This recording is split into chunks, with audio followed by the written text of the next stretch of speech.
Hey everyone, welcome back to my channel. It's a good day. I hope you're feeling it. So today I'm continuing on with my Ramadan content that I have for this year.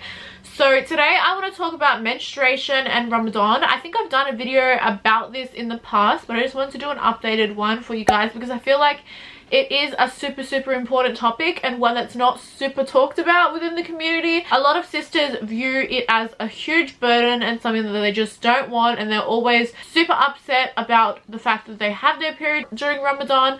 But I wanted to switch your mindset a little bit, and I also want to give you some practical tips of ways in which you can worship Allah subhanahu wa ta'ala while you are menstruating during Ramadan. So if you're interested in this video, then please keep watching. Okay, so the first piece of advice that I want to give you girls is to not be embarrassed that you're not fasting. I feel like a lot of cultures have this ideal where if a girl is not fasting, then they have to pretend like they are because their household looks down upon them for not fasting. But you shouldn't be embarrassed because you're not fasting when Allah subhanahu wa ta'ala has ordered you not to fast.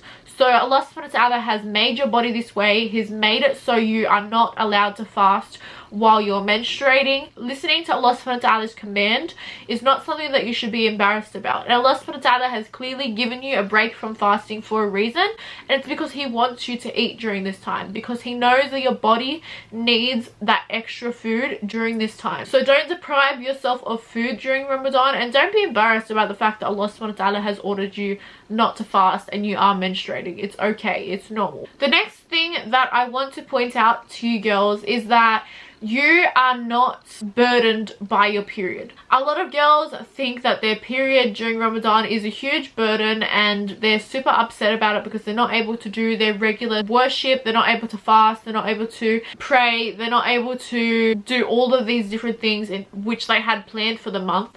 But I want you guys to switch your perspective to the fact that Allah subhanahu wa ta'ala has ordered something of you. He doesn't give you an option of whether you would like to fast with your period or whether you would not like to fast with your period. He doesn't give you an option of whether you would like to pray with your period or whether you would not like to pray with your period. Allah subhanahu wa ta'ala clearly tells you that you're not allowed to fast and you're not allowed to pray. So you obeying that commandment is you actually worshipping Allah subhanahu wa ta'ala. So when you look at it from that perspective, you can actually see that by not fasting and not praying, you're actually in a constant state of worship while you're on your periods by listening to Allah subhanahu wa ta'ala's command. You receive all of the benefits as if you did pray and you did fast, if you had that intention, but you also do not have to pray and do not have to fast.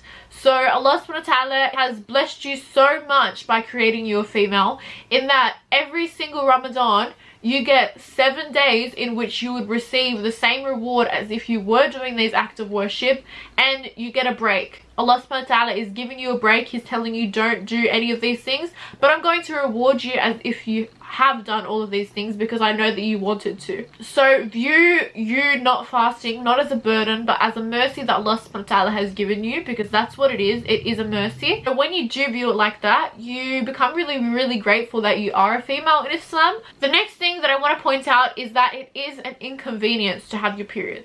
No one is saying that it's not an inconvenience. No one is saying that it's not a little bit irritating. No one is saying that it doesn't suck just a little bit, because it does. It is just an inconvenience for a female to have a period.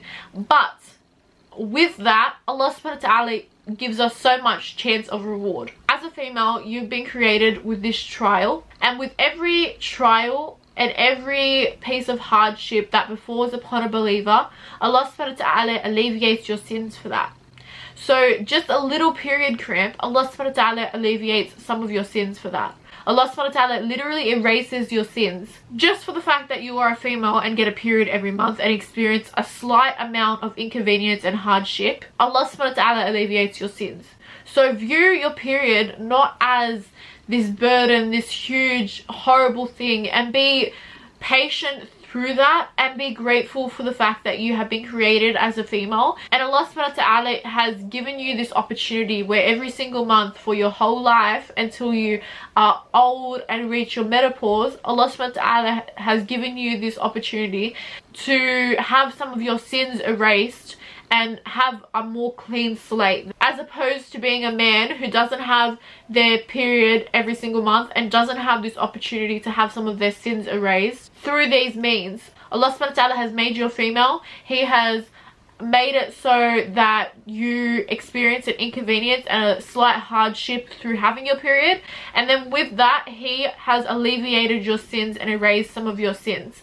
So be grateful for that and look at it from that perspective rather than the perspective of, oh my gosh, this just sucks, I hate having my period, I hate menstruating. Also know that Allah subhanahu wa ta'ala records for you as if you have done that act of worship. If you have the intention of doing a good deed, Allah subhanahu wa ta'ala records that intention and you get judged based on that intention. So if you had the intention of praying during Ramadan, if you had the intention of staying up all night and doing Taraweeh prayer and doing Tahajjud prayer and praying Fajr all night, you wanted to read Quran all night, you wanted to do all of these things, Allah subhanahu wa ta'ala is going to record it as if you've done those things anyways, because that's what your intention was. Allah subhanahu wa ta'ala is going to record it as if you fasted, as if you've prayed, as if you've done all of these acts of worship, because you're judged based off your intention and your intentions are written down.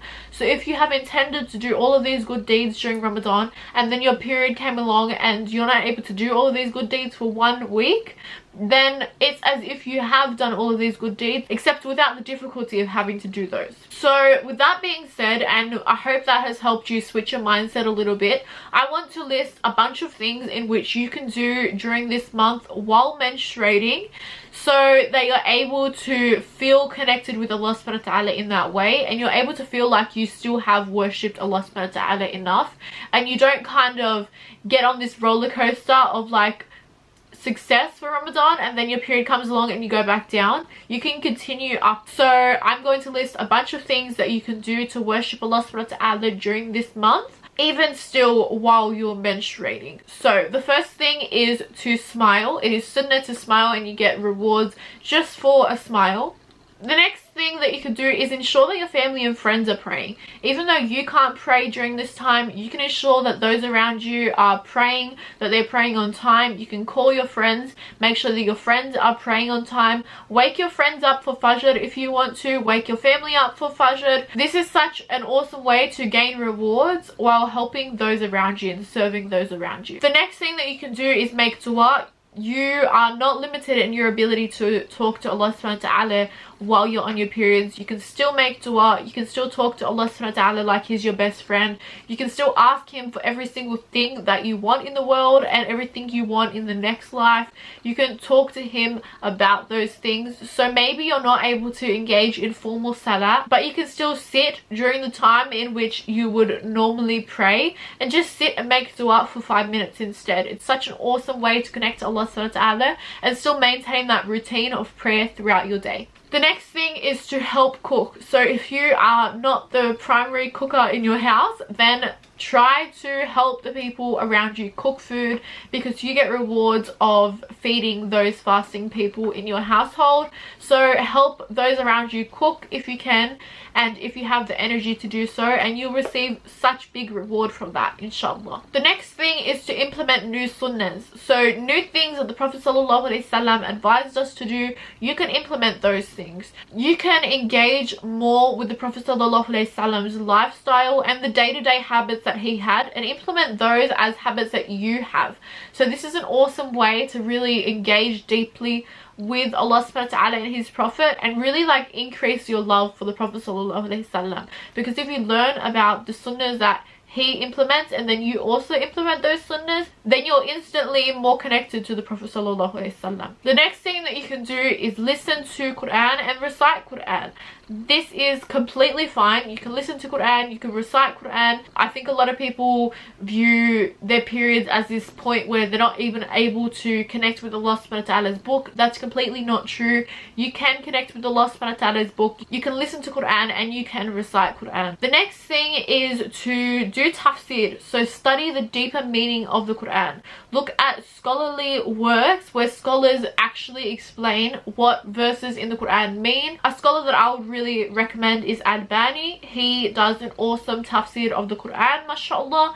So I would really recommend his works if you're looking to deepen your connection with Allah subhanahu wa ta'ala and you're looking to really understand his book. The next thing is to relearn the old things that you've probably forgotten. Things that you learned so long ago. Relearn those things because you're going to obviously increase your spirituality in that way if you're learning things. And it's so much easier to relearn an old thing than to completely learn a new thing. So relearning things that you may have forgotten from the past about Islam is an awesome way to really engage with the religion. The next thing that I recommend is to donate $1 a day. I think that charity is a super beautiful, important aspect of Islam. So donate $1 a day. Imagine being able to tell Allah subhanahu wa ta'ala on the Day of Judgment, when he asks you what you have done for the community, what you have done for the ummah, what you have done for the world, and you're able to say to him, Ya Allah, I donate to charity every single day. Even if it's just $1, you won't notice it coming out of your pocket. You won't notice it coming out of your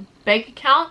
But giving to charity every single day is such an awesome way to give back to your community, make yourself feel good, increase all of those rewards, and to be able to answer that question that Allah subhanahu wa ta'ala is going to ask you on the Day of Judgment. But last but not least, the thing that you can do during Ramadan while on your period is to view your responsibilities as an act of worship.